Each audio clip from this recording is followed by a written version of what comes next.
Introduce your guests and our guests, Yes. of course. So today we have a group of 5 ladies. They have Mhm. been invited by the members of Lajna Imaillah. They come from various regions, and 3 of them they are teachers. One is retired teacher. One belongs to medical profession. The medical profession. Yes. So And from various three places. among the 3 teachers, you didn't count the one retired. Yes. That is how the number Yes, 5 yes, is completed. Yes, okay. Yes. So, shall we start? please? Yes, I think. Would you kindly? Yes, I'm Monica. I'm retired teacher and social worker. Mhm. But I meet a lot of people, Muslims and other people, in visiting the hospital and friends and so on. And I wanted to ask, what do you believe God is like, and how would you get to know him or her? God is not like anything. The first answer. Because he is no equal, no peer. If he would be like anything, then he would be like his own creation, which is not possible. There is always a dividing line between the creator and the creation, the artist and the art. Although the art has the imprint of the artist, but he is not the artist. So you can't say, if you speak of any great piece of art, whether it's music or painting, you can never say that this is Maupassant or this is that and that. You can only say one can see the imprint of that great artist in this painting or in this musical work and things. So that's the only way we can reach God, by observing nature and finding a universality in the character of things created by God, and then also finding the same similarity in our own nature. So you'll always find a continuity and unity in all creation. The inanimate and the animate both have the same common character, common marks. So only that much we can observe God. By that much we can observe, no more. Yes. Right? Yes, thank Thank you. My question is, Muslims believe, I should introduce myself. Yes. I'm Janet Ramsell, I'm a school teacher. Muslims believe that Jesus Christ was a prophet Yes. and not God. Yes. What is the source of the belief that he was just a prophet? Because there is no evidence of believing the contrary. What is the universal phenomenon has to be accepted as such unless there is strong contra-evidence. And we don't find any strong contra-evidence to prove that Jesus was not man and he was a part of God. Now, when you enter this area of identification of the person of Jesus, then a very complicated debate begins. One has to delve deeper into the methodology of the creation of a son, and just not hover superficially over the ideology that he was the Son of God. That is just an ideology, a belief. But how can a Son of God be born? Was he a Son of God before or not? If he was, why his sonship was not declared as openly as when Jesus Christ came to all the prophets before him, to all the people of God who appeared anywhere universally in any region of the earth? So these are fundamental questions to be raised, and the total absence of any answer, of any evidence of the introduction of God by himself to all the people of the world of all the ages, that he was not one but he was 3 in 1. That absence is the most powerful argument we have to begin with. So there has to be some misunderstanding. Jesus Christ could not be taken as an exception to the rule. he was one of those who came from God and suffered for truth, and his suffering has been misunderstood because of some compulsions of the particular situation which faced Jesus Christ and those who believed in him. If you want me to enlarge this further, I could illustrate it further, at least briefly. Now, the dilemma the Christians faced at the time of crucifixion was that they could not accept the fact that Jesus had died upon the cross permanently and finished with, because then the scripture would be quoted against them, that anyone who falsely claims to be from God or attributes things to God which he had not said would be a false prophet, and he would die on the tree, hanging by the tree.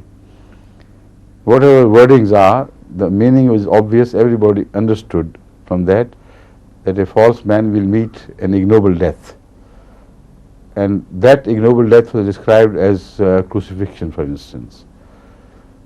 So, on the one hand, they faced this dilemma that though they knew Jesus to be true, they had known him, and the evidence of their eyes, their hearing, their companionship of Jesus was so powerful that nothing that could have happened to Jesus could shake their belief in his truth.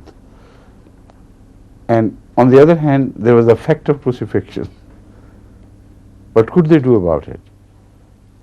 And their third factor complicated the whole issue further, that if they said he did not die upon cross, but remained alive, he returned to normal activities of life after having been treated, and after having been given miraculous,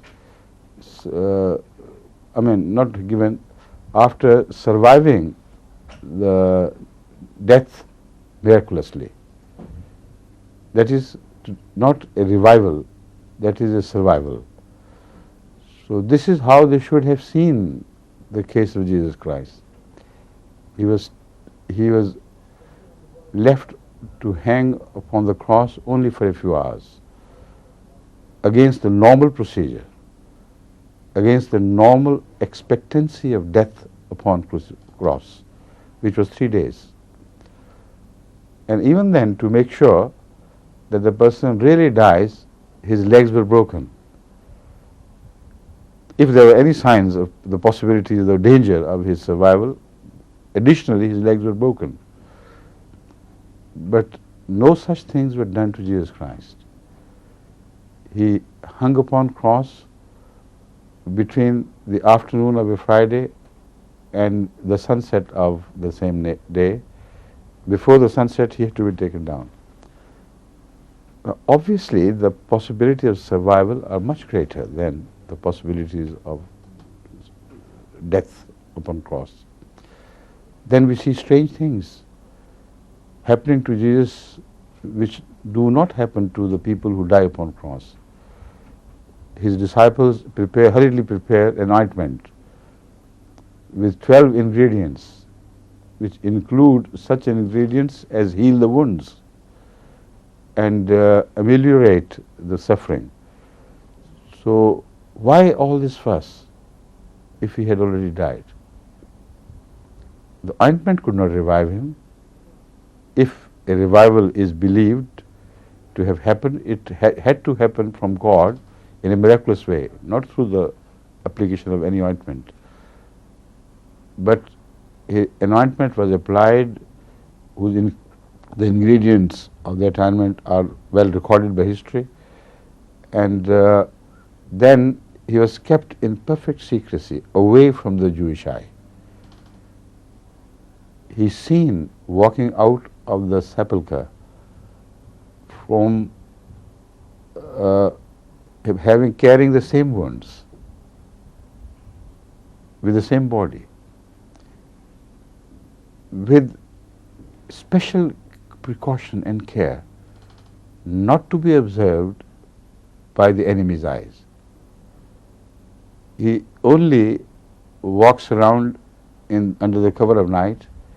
He appears only to his own disciples, trustworthy disciples, and even when the suggestion is made that he should go to the cities and appear in the daylight, he refuses.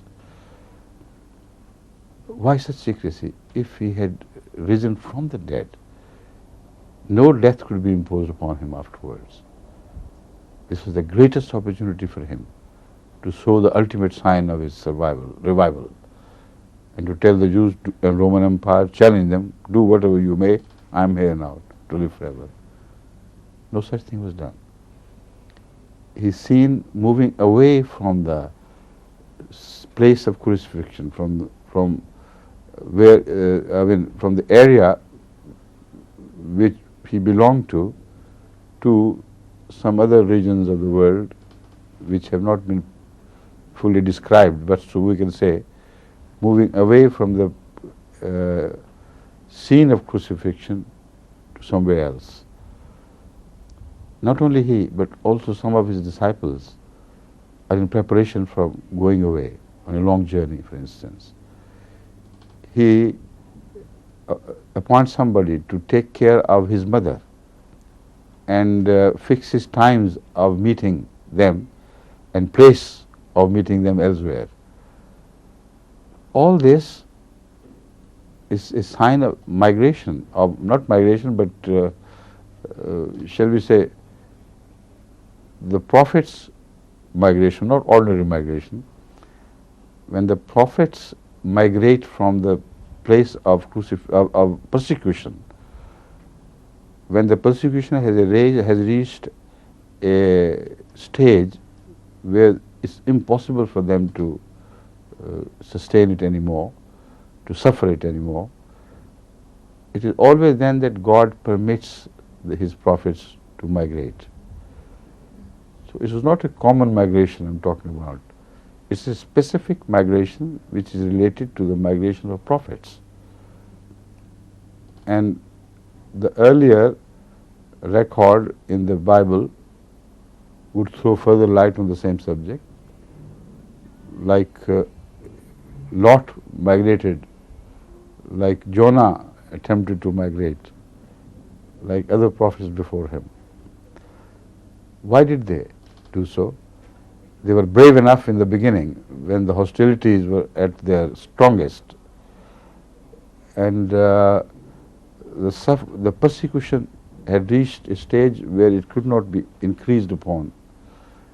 Yet the prophets alone, by themselves, withstood all these challenges and pressures, and when they grew stronger, they should not have migrated apparently, but they are permitted to migrate after all this trial is over, to establish their truth in fact. Otherwise they should have been permitted to migrate right from the beginning when the hostilities began and mounted to the maximum. So that shows that all prophets are kept in the same area of where they make their claim, not because God does not care for their suffering, but God cares for their truth far more than their suffering. Their boldness in the extreme, during the extreme trials of persecution is the best proof of their truth. So when this phase is over, when they have established the fact that they are not running away from anything, then only God permits them to migrate with a set purpose, of course, because with migration their spread and ultimately conquest of their message is always related. So anyway, whatever the factors, underlying factors, we know Jesus to be moving away after the fact of crucifixion, quietly, in secret, and moving away with the same body and the same wounds. And he refuses to accept the claim that he was a ghost. He rejects that witness, incognito witness, which is quoted in the New Testament, that then he gave up the ghost. When he meets some of his disciples And they are afraid of him because they think he is a ghost. He says, I'm not a ghost. Come and touch me. My wound's here and my wound's there. They will prove to you that I am the same person. And then to dispel any doubts which may have remained, he inquires from them about what they are eating and what they were eating, and asks to have a share of the bread and fish they were eating and ate them. So this is why we believe in the reality of Jesus, a reality fully supported by human experience, by the history of prophets, and by the well-established conduct of God all over the world. But I hope this is sufficient for the time being, because the subject is very vast. I'm trying to be brief, although I know it's difficult to be brief. Okay. Thank you. Thank you very much. My name is Rita, and I am a teacher in a college, and I have a lot of Which subject, please? English language. Mashallah. And I teach a lot of adult Muslims from the Asian subcontinent and elsewhere. So my question is a sort of social one, in a sense. Yes. Perhaps we know a lot about the position of women in Islam. I would like you to please tell me about the position of women, if it is different, within the Ahmadi movement. Are there any radical differences? You see, you began with the premise that you know a lot about the position of women in Islam. Yes. Correct? Yes. Okay. And then you want me to make a comparison No, between the position in Islam and the position in Ahmadiyyat, because as though they were two different things. no, I wasn't actually saying that they were different. No, But you didn't say that, but this was implied. If I accept your question in toto, perhaps I this would be phrased the it- impression, you know. No, perhaps I that I phrased accept it badly. this. Yes, yes, please. Yes. What I meant was, could you tell me a bit more about the position of women in Islam? in that? That's just much better now. Yes, yes. Okay. The position of women in Islam as we understand. Mhm. Now, in comparison to what? Let's in say comparison to the position of women in the Western society? yes, Is it right? yes, yes. But how can you make comparison between two unequal, unsimilar things? You must make comparison between religions and religions, Then it would be not between atheistic growth of ideas, Mhm. ideas and philosophies which have no bearing on religion or have not emanated from religions. This is not a fair comparison. Mhm. The first comparison should be, first of all, I think that the position in Islam, position of women in Islam vis-a-vis the position of women in Judaism, in Christianity, in Hinduism, in other religions of the world. That would be a very valid question, of course.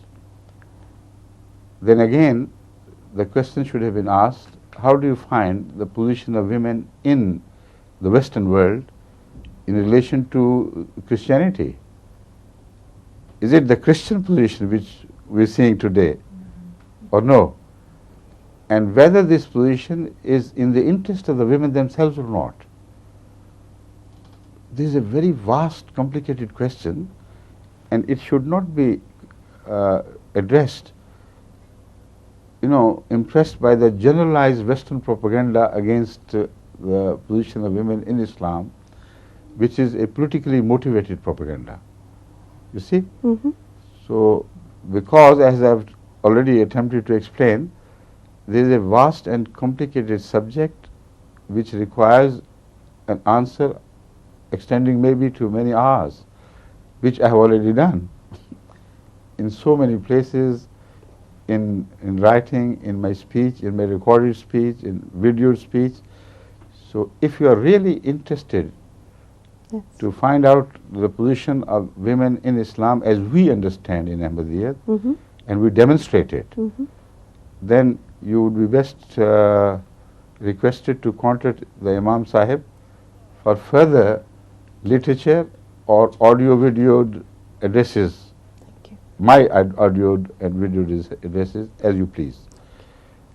And then inshallah I'm sure you will come to the conclusion that women in Ahmadiyyat, as we understand Islam and as we implement the Islam of our understanding, is beyond comparison better than in any other society or any other religion of the world.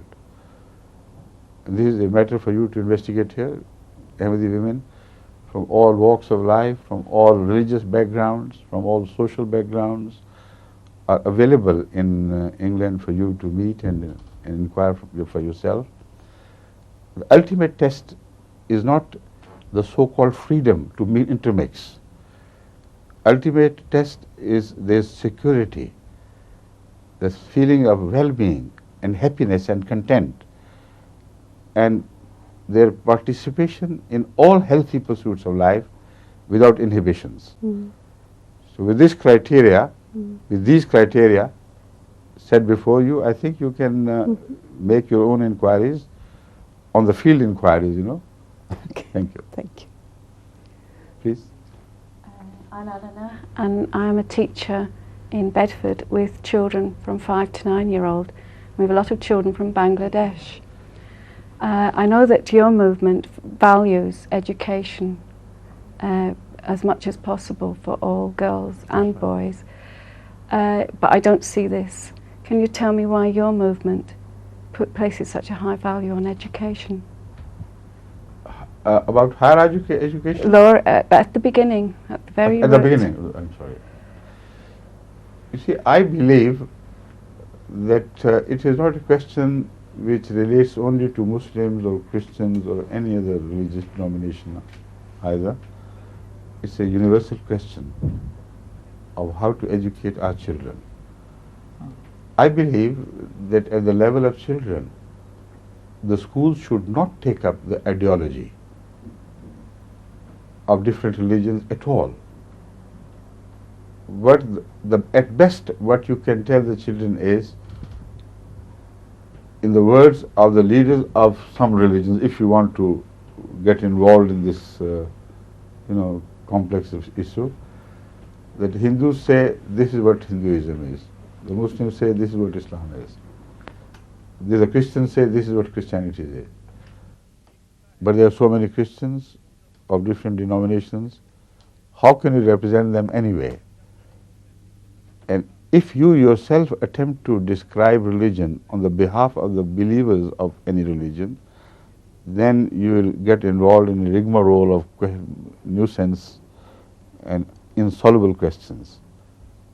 And you will have to take responsibility for things for which people will not permit you to have that responsibility without dragging you into controversy.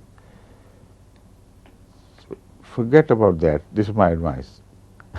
Thank you. Leave that alone. Tell your children to learn their ideology from their parents or from their own scholars. Tell them that it is highly essential for man to learn the common decent behavior universally accepted by man, for which no religious disagreement or debate is needed at all. Truth is truth. Loyalty is loyalty. Respect for the sensibilities of others remains to be the same universally accepted principle of human conduct. So emphasize the role of decent human conduct at the level of childhood. And there you will not find any criticism from Christians or Hindus or Baha'is or anything which could drag you into any controversy. No sane man on earth can say truth should not be taught at the level of children. Honesty and integrity should not be taught at the level of children. Obedience to others in things. The common behavioral areas of education are all that I advise the educationists to accept, to accept as a policy of education. If they step out, they'll find themselves in troubled waters. Right? Thank you. My name is Norma and I'm a psychiatric nurse. My questions are related to my profession. Two? Psychiatric nurse. Yes. Firstly, I would like to know, sir, if we got patients who comes to our day hospital from Monday to Friday, all kinds of religion. Example, if a Muslim collapses on the floor, am I allowed to do mouth-to-mouth resuscitation on him? And secondly, am I allowed to call the ambulance to go to casualty and give blood transfusion? You don't have to seek permission from the leaders of any religion to do your human duty towards a patient who is your trust. Otherwise, even if the ambulance has arrived in time and taken the patient to the hospital, well within time for him to be recovered from near death, if you begin to telephone the religious scholars and first of all find his denomination within that religion. You see, among the Christians there are those who do not accept the blood transfusion as Yes, valid. that's why I'm asking. See? Yeah. And among Muslims there are such as do not believe in transfer of human parts to other humans and so on and so forth. So why get involved in all that complexity? Stick to the rules of medical profession here in England and do not care for whatever religion people belong to. Lovely. Because if the rules are made on universal understanding of what humans require, what their rights are, then you must trust that that is the teaching of every religion. That has to be. So you're not violating any moral principle either. You understand? Yes, thank you. Yeah, Thank you. lovely. Please. I often meet people who are in trouble, and they say to me, Muslim might say to me, what's life for? What's this all about? And how would you like me to answer that? With reference to your own life, I suppose. And Well, your I'm own a feeling. Christian, but No, I'm talking of human level. yes. You see, whether you're a Christian or a Muslim or whatever you are, you and I, at the level of our own introspective study, are exactly the same. There's no change whatsoever. The universal concept of right and wrong, universal concept, not religious concept, is imprinted and etched upon human nature so indelibly and permanently that no religious denomination or deviant split into different religious denominations can change this universal teaching made by God. And that is the most trustworthy reference I can give you. Because if you begin to find out the meaning of life through the study of ideological education by different religions, then you will find yourself in a lot of controversy for which it will be really difficult to wriggle out. But this is the best available source of truth. Some religions like Buddhism and yogic philosophy within Hinduism, etc., and like also some believers in Confucius and Taoism, advocate largely this approach to for finding the truth. But I don't fully agree with all the methodology which they suggest. But what I'm talking of is a very simple, universal possibility of finding the truth. And that possibility is universal and simple. If you do not get yourself involved in overmuch philosophization of things, if you do not get yourself involved on finding the truth on the level of ideologies with reference to your own inner self, then you are within safe limits. Then your conclusions will always be trustworthy. And here again, the purpose of life, of this question can be addressed in a very specific way. When you think of yourself, you must think of yourselves in terms of your emotions, values, your ego. You have an ego, and you have your values and emotions, which are a complex affair, which are not simply chemistry and physics, which are far more to that. And why all this? Why have you reached that high level of consciousness where everything revolves around you? Are you a God in yourself? But unfortunately for you, you have not participated in the creation of anything of what you are. So the first message is that there has to be a God. And if he has taken so much trouble, if trouble can be attributed to God, of preparing your making, your ultimate shape, inner and outer, physical, everything inclusive, over billions of years, and has consistently achieved the purpose step after step after step, in millions of stages, never losing direction, ultimately reaching the objective of creating a set of 5 senses which translate everything which we observe around us into pulses, and that pulses are understood at last at the level of that ego which I mentioned in the beginning. That it could not be without purpose. If this is the end all, then it's a senseless God, despite all his wisdom, who goes through the trouble of creating a man, the most wonderful thing of creation, and then lets him die and run away with the crime or anything which he lives with or lives by. It's impossible. So the purpose of life has to be a constant, continuous evolution. Like we observe, looking back at our beginning and comparing with what we were a few billion years ago and what we are today, to conceive a sudden stop at that end is just madness. So we have to progress.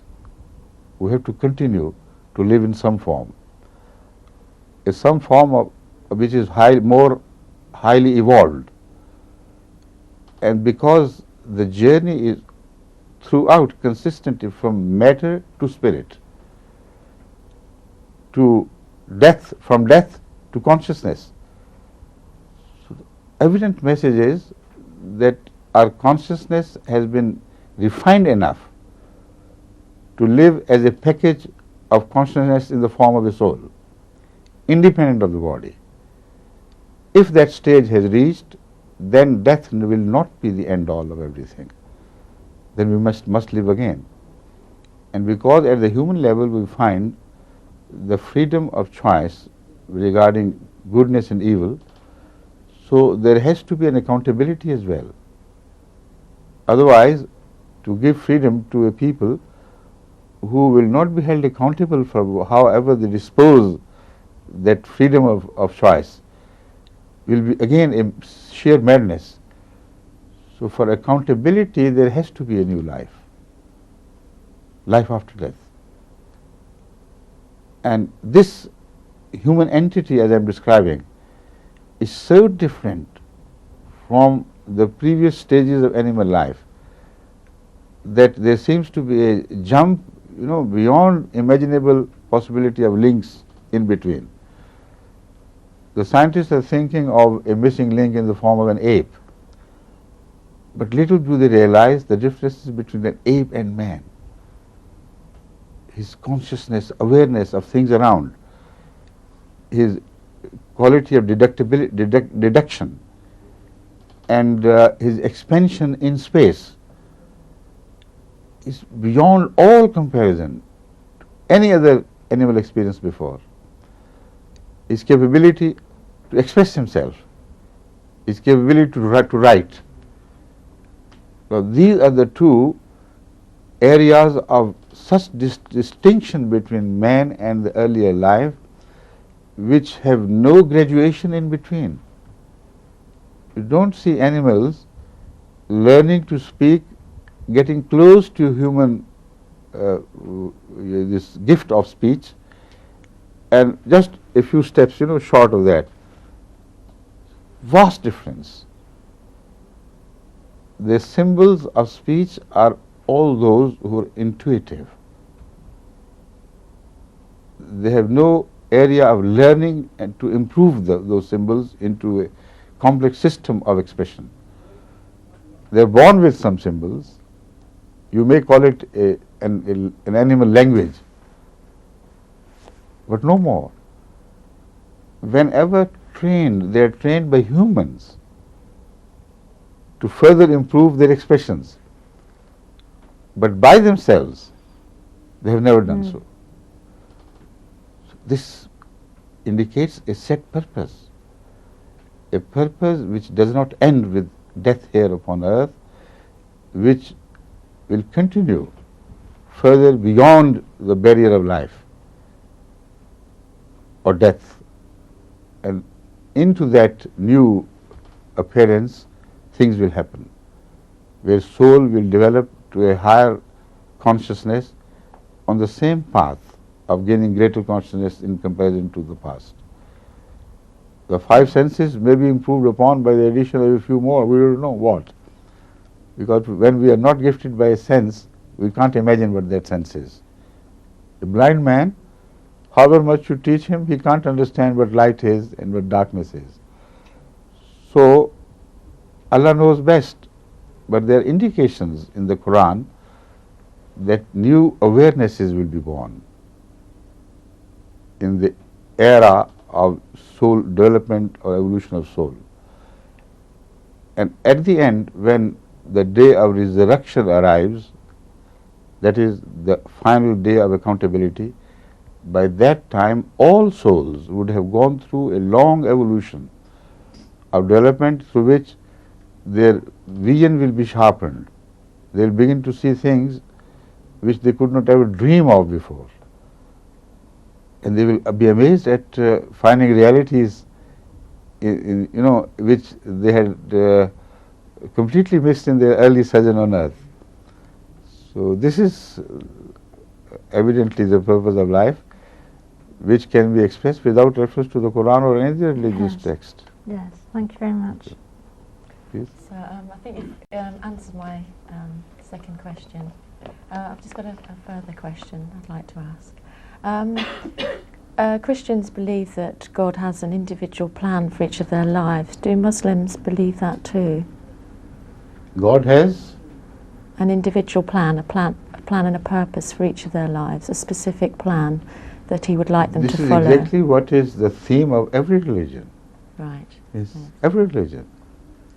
Because whenever you speak of a plan of things and a design with your role, with your specific role in relation to that plan of things, you have to define the ultimate end and the purpose. Without it, it's impossible. You can't even make the begin to lay the first bricks of your claim, because the purpose is always decided before you undertake an exercise. There is no exception to this rule. First you define a purpose, then you pursue the achievement of that purpose step by step. So God has a set design, and in the Holy Quran the design is mentioned to be that of imitating God with total submission and trust in Him. And this is the main instrument of our training and development of our soul. So this I don't think is different in any religion. It has the same thing has been expressed differently, but the purpose remains the same. Thank you. I was one of my questions was actually linked to, but you have answered that. To say, who am I really? That's right. Yes. Which you have explained in such detail. My question is about the missionary aspects of Islam. We hear so much about what good is done in other countries, about establishing hospitals and mosques. What does the Holy Quran say about that? Is there a mention that is that a purpose of? On this issue, I spoke at length in my address in Canada, wasn't it, this year? I pointed out specifically, either it was Canada or America, but both addresses were similar in nature, that the Holy Quran does not require you to call towards Islam as such, but it requires you to call towards Allah, God. And Dawat ilallah is a term of the Holy Quran, and the Holy Prophet of Islam sallallahu alaihi wasallam is presented as the one who invites the world or the people of the world to God, to the Creator. So this again simplifies the whole debate which rages between religion and religion. Because if the purpose is to invite to your faith, first of all, it becomes impossible to agree to the nature of your faith which you believe it to be. Because within the area of your own belongings, there are so many voices should be raised against your concept of that faith. One denomination in Christianity would speak against the other denomination of the same regarding the area of their understanding. And the same applies to every religion. With the passage of time, they are not getting closer to one single understanding, they are splitting further and further. So it's impossible to agree, first of all, to what a religion is, and then to invite to that particular part of that religion or aspect of that religion would be something which the world at large cannot be interested in. It's just a huge waste of your energy and exercise, and meaningless anyway. Why should people change their religions and religious denominations anyway? If every religion is originally from God, if every religion helps man to reach his Creator, then why not let them alone? So when you turn to the question of propagation and preaching, these are the complexities which must be kept in view. Without finding an acceptable common solution with reference to these complexities which I have mentioned, only a few of course, you can't find the methodology of preaching anyway. The Holy Quran suggests an answer. Although it categorically declares Islam to be the final religion as chosen by God for man, yet when it speaks of calling people to God, it says, call people to God with your beautiful example. And you have no right to call people to God unless you have achieved a comely and good attractive conduct yourself, so that the person who listens, hears a message from you, knows that you are from some good thing, some good source. You know, anyone who works in a perfume shop, when he walks out, he bears something of the signs of where he has been working or she has been working. So anybody who walks out of the filth and claims to have come from a shop of perfume will be belied by whatever he carries about him, the air and the atmosphere which is carried by him along. So This is the point. The Holy Quran says, وَمَنْ أَحْسَنُ قَوْلًا مِمَّنْ دَعَا إِلَى اللَّهِ وَعَمِلَ صَالِحًا. Whoever is more beautiful a word than the one who calls towards God, not towards any religion. You see, remember this. وَعَمِلَ صَالِحًا. And then he acts beautifully, righteously, to give support to his claim. When the caller towards God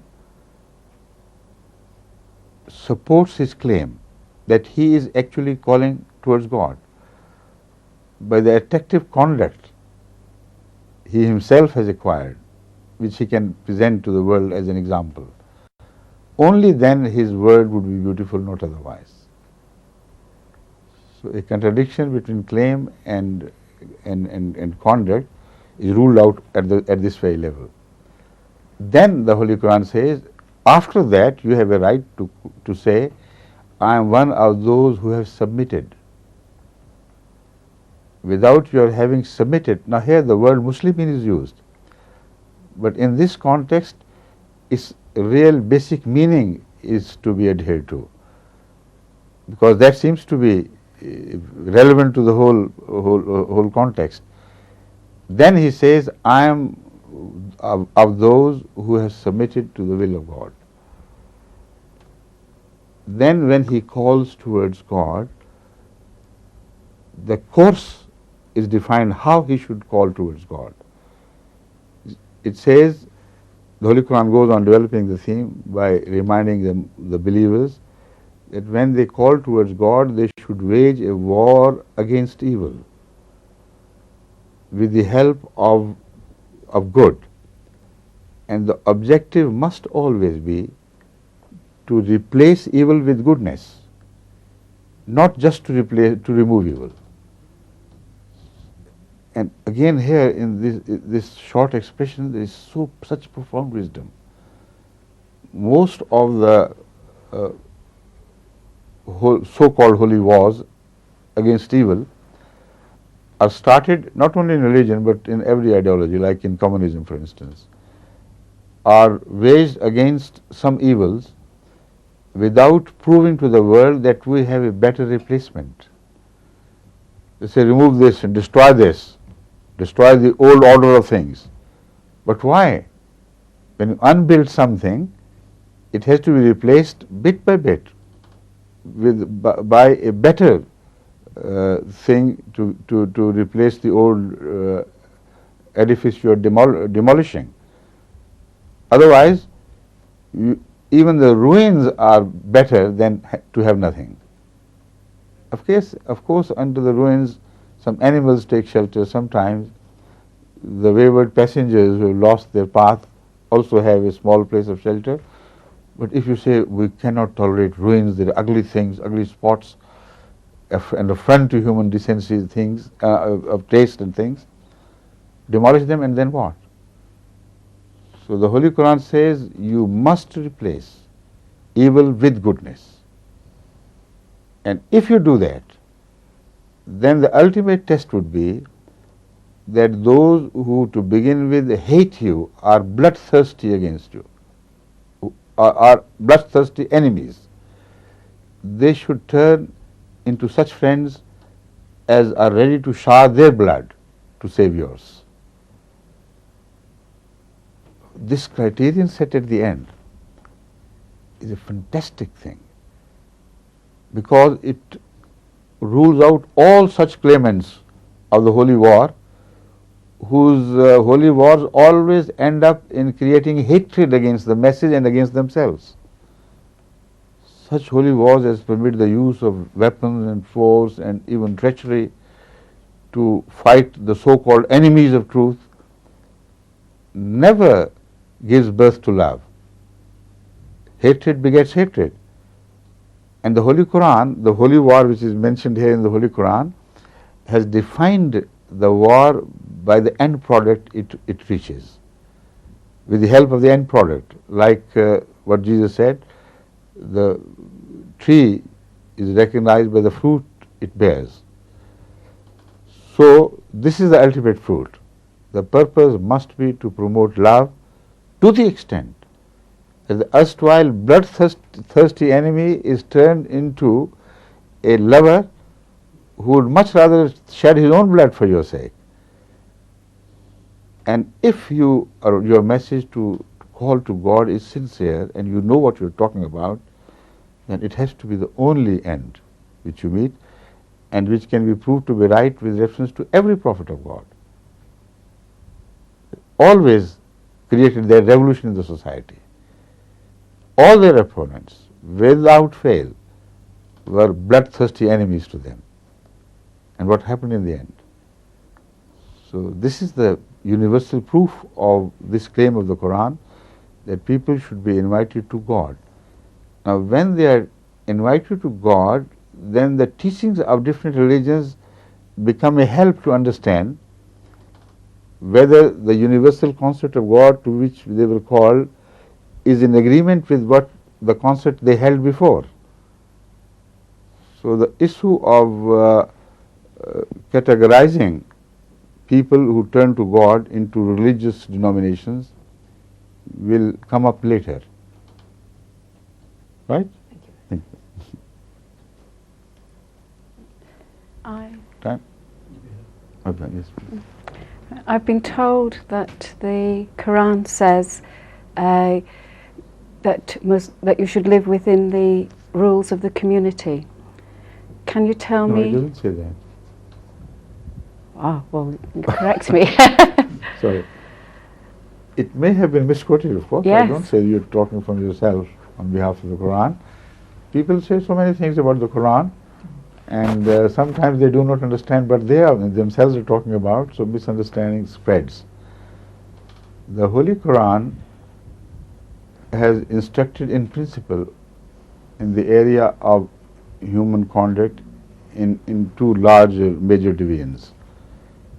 Relation between man and God is categorized as one division, and the Holy Quran makes it very clear that it is no right of any man to interfere in the area of human relationship with God and sit on the chair of judgment and say you are wrong in your beliefs regarding how you should behave to God or how God should relate to you. So these are the areas of ideologies where man is deprived of any power of interference with the Quran categorically. The only area left is area of human relationship, conduct of man to man, woman to woman, and of course interrelated things. There the Holy Quran speaks again of those principles which are principles of goodness, and where the controversy doesn't arise. So the Holy Quran speaks of that concept of goodness and repeatedly reminds man, and here by man I mean both men and women, of his responsibility to truth. He must remain true to himself to begin with. Unless he is true to himself, he cannot be true to others. Unless he is true to himself, he cannot hope to have any guidance from the Quran at all. This is the first declaration of the Quran in the first chapter after Surah Fatiha. But I'm coming to the question again, returning to the same question in principle, not with reference to the Quran alone. The point is that when you instruct people in the area of their responsibilities to humans, you are bound to rise above the confinement of religious teachings which differ with others. Because some Muslims will tell you that God gives us the right to convert everybody to Islam, but does not give right to others to convert Muslims to other faiths. When you understand this, there is an internal contradiction, and it has to be ruled out of question for God to have taught such things, such stupid things. There is no contradiction in God. So if you begin to judge the human relationship, whether in the area of religious ideologies or behavior or common behavior, you'll find so many differences. So you have to rise above this again, please. You must accept the right of religion to teach the points of commonality. And there, no bad blood would flow between one religious denomination and another. This is what I pointed out during my addresses in Canada and America. I said the Ahmadis should not overmuch highlight the issue of religious names and denominations. What the world requires is goodness at its most basic level. So call them to goodness as such, and they cannot debate that with you. They cannot contradict you. They are disarmed. Tell the Americans and Canadians, why don't you return to truth? Why are you being hypocritical? Why do you claim that you want to establish a new world order based on principles of peace, while you reject the principles of absolute justice? Without the principles of absolute justice guiding your steps, you can never even dream of achieving peace. Inseparable issues. So I said, first remove your own contradictions. Now, how can they say, no, you are wrong? Even if they may persist in their behavior, they are disarmed when you take this approach. And this is what I noticed. Everywhere the response in principle was, yes, you are right. And everywhere the determination was, we'll continue to behave as we do. You see? So this again is another problem. And the problem is far more deeply rooted than we generally imagine. The issue of morality returning, without which we cannot solve any world problems, is intrinsically related to the belief in God. Remove the belief in God from the area of moral teaching, and the moral teachings will begin to lose their meaning and universality. So it is the underlying atheism in the humans of today which is in fact responsible for all the corruption in all areas of human interests, and call it religious, political, economical, whatever name you give. Always the underlying factor would be an inner duality within man.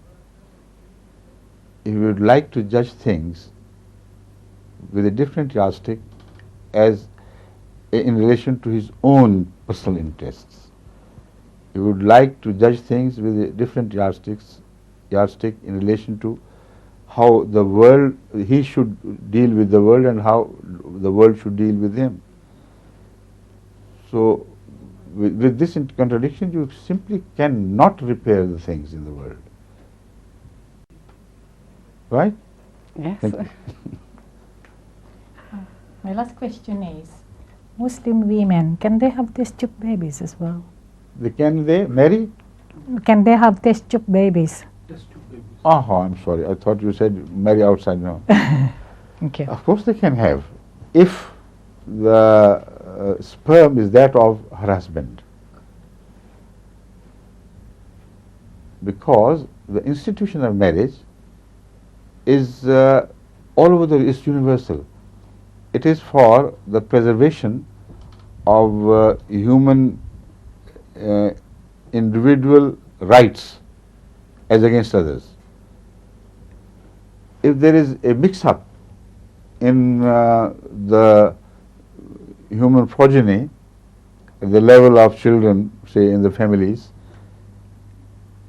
the responsibilities cannot be divided and cannot be taken. If you don't know whose child you are bearing, you are raising up, how that natural response will arise in you to offer sacrifices for the sake of such a child. about whom you are in doubt. This can be expressed universally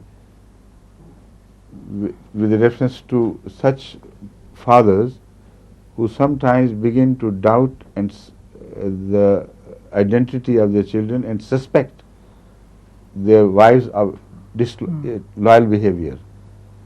Murders are committed.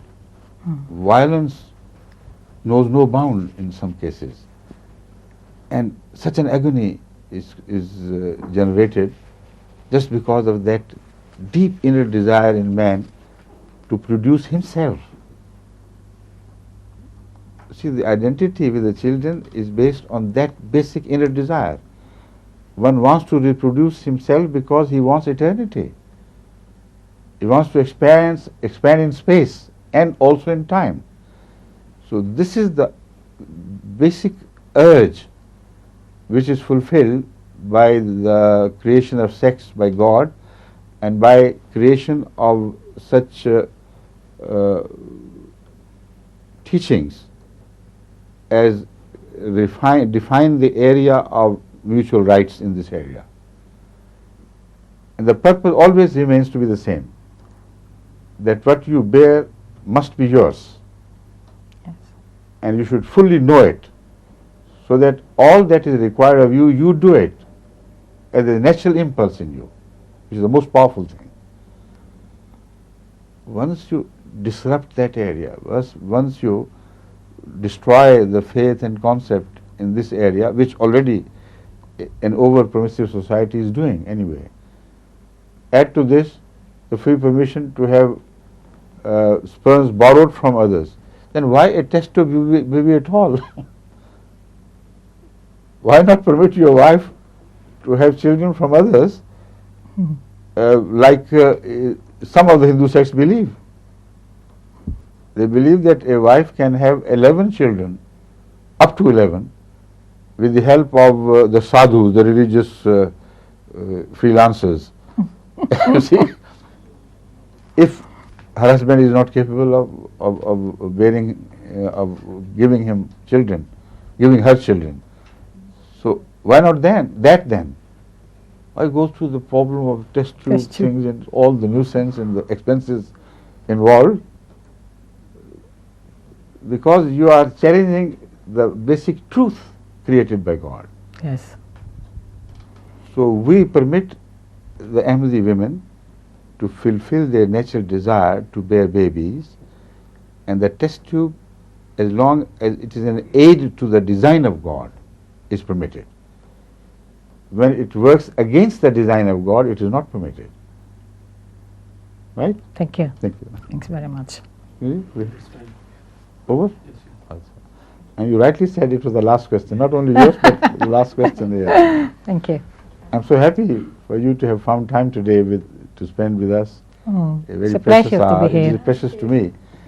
And the pleasure. discussion has been very Interesting. courteous on your part and illuminating on my part, because I was illuminated by the questions you asked. Thank you very Thank much. you. Thank you. Thank you.